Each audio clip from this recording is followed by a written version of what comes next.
Hey there!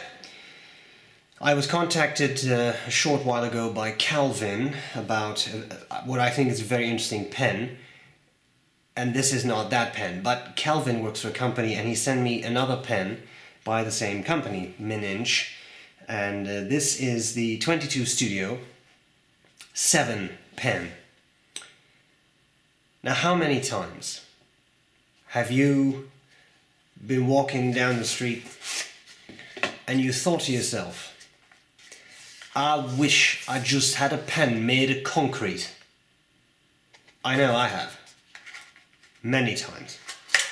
So I was very excited to see that the 7 fountain pen is a fountain pen made out of concrete. Alright? You can get it in a rollerball mode as well. But why would you? Let's have a look at this.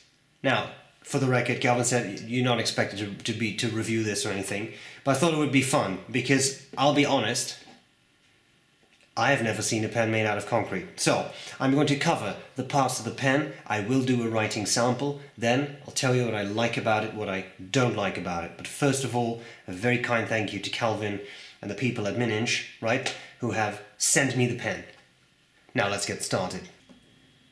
Okay, so this Mininch 22 Studio 7 fountain pen comes in a cute box, cardboard sleeve, and then you have this box. Now, I did read something online about it coming with a bottle of ink. This one did not, but I mean, this what you sent to me as this thing, that's perfectly fine.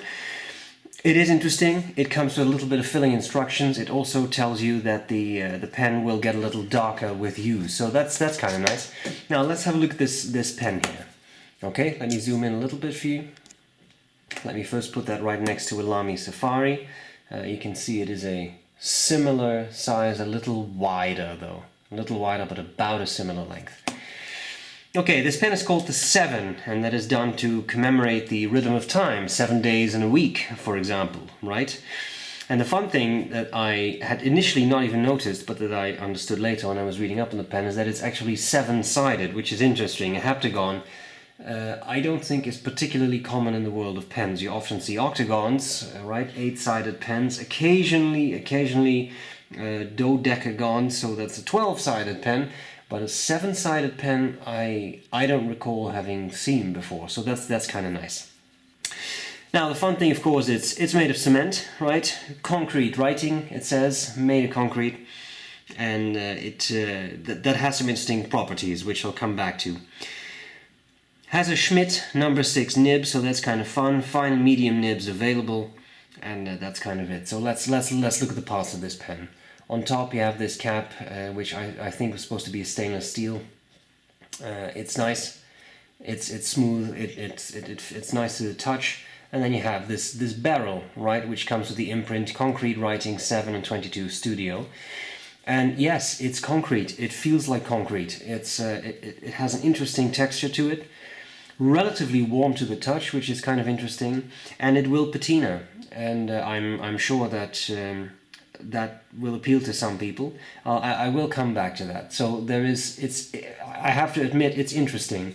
Also, I will get back to the weight, but don't expect that this pen is so heavy that you can't use it. I've actually found it pretty balanced, and it's not extremely heavy. I think it comes in about 45 grams, which is by no means super light, but I've used pens that were 100 grams, so it's really not terribly heavy.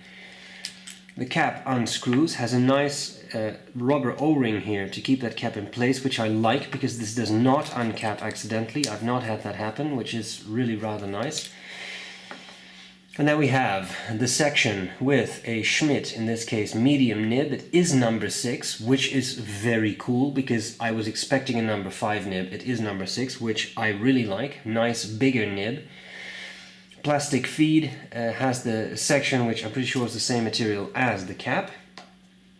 And I have to say, rather nice. It is good, in my mind, to use unposted. You cannot post the pen, but I think even for larger hands this is quite comfortable unposted. It's big enough by all means.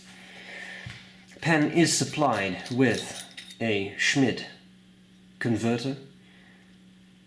Good converters get the job done and hold quite a bit of ink, so that's actually rather nice. Now, this is not protected by a rubber O-ring, so occasionally the barrel can unscrew a little bit, I found, but if you just give it a good twist, there's no real need to worry. It works pretty well. And again, solid in hand, it writes rather nicely, so maybe I should just show you how the pen writes. Let me zoom out. Maybe a little bit. Oh, sorry. Okay, so Min-Inch Studio 22, the 7 pen.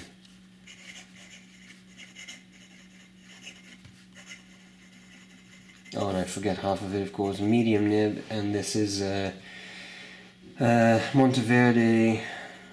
Why did I pick an ink with such a long name? Monteverde, California Teal. Okay. Sorry, something in the way here. There we go.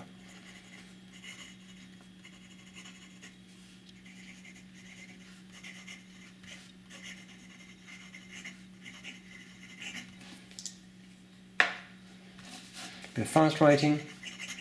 When you write with this nib, there is some feedback. I find it rather pleasant feedback. It's not scratchy. Keeps up pretty well, maybe a bit of a skip there, but that was me writing very, very quickly. And I would say it's pretty nicely tuned. It's not excessively wet, it's definitely not dry, it's a very nice, steady, consistent flow. As always, very careful. But line variation, well, there is a little bit, but works well. And then finally we have the reverse writing. As you can see, you can get away with a few words, but the nib will run dry. Okay, so there you have it. Let's talk about what I like and what I not like about this pen. Alright, what do I like and what do I not like about the 7? Well, there's a couple of things that I really like. The concrete will apparently patina over time, and I can already see those points where I really hold it on the lines, right, the ridges between the facets. You see they are a little darker.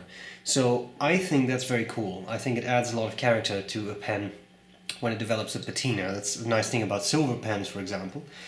And this is concrete, so that is nice. I really want to emphasize that it's not unwieldingly heavy. If you like super light pens, well, then maybe a concrete pen is not something you should consider. But in principle, I have used heavier pens, so in that regard, I really wouldn't fear that it's going to be unwieldingly heavy. In fact, everyone I've quickly given this to try it out at pen meets, etc., said, no, it's actually pretty good. It's not as heavy as it seems, and don't forget, it's not super long either, right? It's a good size, so I think they balance that out nicely. I like the fact that it's seven-sided. It's cool. I don't know of a lot of 7-sided pens. It's often 6 or 8 or 12 or whatever, but 7 I don't remember having seen before. Probably exists, but I just don't remember. So there is that. And here's the thing, it writes well. A Schmidt nib, a humble nib, number 6, nothing particularly fancy about it. It writes. It right out of the box. It wrote. It wrote better than some pens I've used that were 4 figures, right? So, what can you say? You buy the pen and it writes. And it's kind of a shame that I have to point that out, but in this day and age, yes, it's kind of fun when you buy a fountain pen and it writes out of the box, right? So there is that, which I really appreciate. All of that I think is very cool. And of course the biggest issue in all this is it's a pen made of concrete. And I know that will not appeal at all to some people, but I also know there are many people out there who would really love that, right? Because it's different, it's fun. I've never seen a pen made of concrete, so it's fun. If you like industrial design, that kind of stuff, or if you're an architect or anything, I can see there are many specific professions even this would really appeal to. And even if you just like industrial design, etc., I think it's just a cool object, right? Because it's so different. What about things I don't like so much? Well, what I did notice is that it, let me see if I can show you. Yeah, I don't know how well the camera will pick that up, but right above my finger there's a tiny little green ink stain. It will stain with ink. It's a kind of a porous material, I suppose, so it kind of sucks in the ink, and it's there. Now that's the point, right? I think that's also kind of the fun of this pen, that it will develop that character. But I know that some people are very picky about that, so I wanted to point that out. There is no, I don't even know if it's possible, what sort of lacquered coating on this that would make you be able to wash it down. It's clearly polished because it's not coarse, but it is concrete, right? It will suck up color, ink, etc. So there is that. The second thing is, it is fragile. It comes with a specific warning not to drop it, and I can see how it is concrete, and if you take a stone floor and you just throw it on there, something is going to crack. So it is something to be a little careful about. But then again, I think you should be careful with most pens and not have them roll off your desk. It's just that in this case it could be particularly fragile. So it is something to be a bit mindful of, I would say. But that's it. And then there's the price. Well, it's 3,900 new Taiwanese dollars, and at the time I'm converting it, this is April 2019, that comes down to 125 US, give or take a few pennies. 125 US, not cheap, a cartridge converter pen, steel nib, but on the other hand, it's concrete, so I think you're also paying a little bit for the design, for the novelty factor, and I do think it's cool. I mean, it's different. It's definitely something I have not seen before, and I think there will be people who really enjoy it. So there you have it. Calvin, a kind thank you for sending me the pen. I really appreciate it. I hope this review was useful, and I'll gladly see you later. Bye bye.